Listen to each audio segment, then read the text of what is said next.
Revščina pomeni ne le pomanjkanje, materialno pomanjkanje, marveč tudi krnitev življenjskih priložnosti.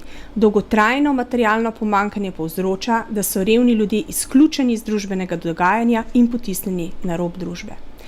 V Sloveniji je stopnja tveganja revščine celotne populacije v letu 2005 znašala 11,7%. To pomeni, da je bilo revnih 234 tisoč ljudi. Glede na ta podatek se Slovenija resnično uvršča v sam vrh Evropske unije z najnižjo stopnjo tveganja revščine. Toda ta kazalnik ni pravo merilo revščine. Pove nam namreč le to, koliko posameznikov je tedaj imelo nižje dohodke od 466 evrov na mesec, oziroma koliko družin, štiričlanskih družin je imelo nižje dohodke od 978 evrov.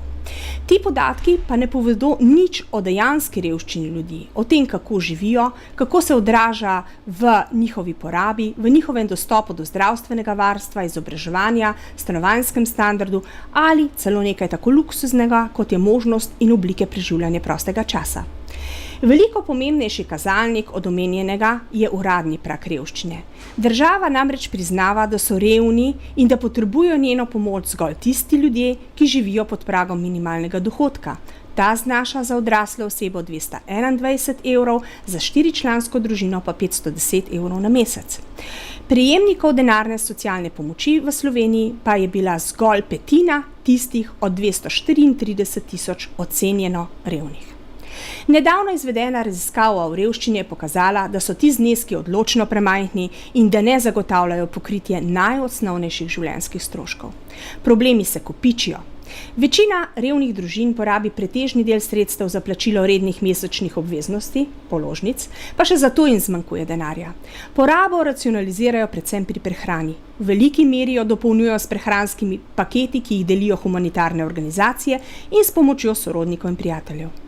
Revščine se močno odraža na njihovem zdravstvenem stanju, saj imajo predvsem odrasli kopico kroničnih obolenj, slabe zobe, nizko odpornost, dopolnilnega zdravstvenega zavarovanja in plačljivih zdravil in pripomočkov si sploh ne morejo privoščiti.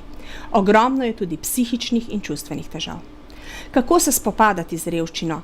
Saj se med revne po podatkih iste raziskave uvršča vse več tistih, ki tudi delajo in imajo redne mesečne prihodke.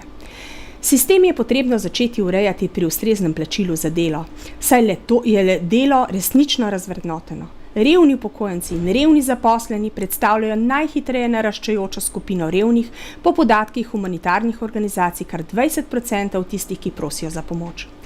Ker so vzroki za to, da so posamezniki ali družine revni in večplastni, morajo biti ukrepi za to, da se zmanjša revščina, vzpostavljeni na različnih področjih, koordinirani med seboj, predvsem pa usmerjeni v krepitev tistih mehanizmov, ki pospešujejo aktivnejše vključevanje revnih v reševanje lastnega položaja.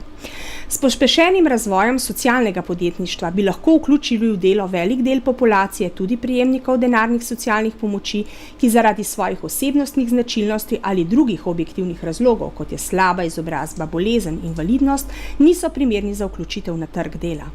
Za tiste pa, ki teh sposobnosti nimajo, pa bi morali zagotoviti takšno višino pomoči države, da bi jim zagotavljale preživetje, ne pa umiranje na obroke.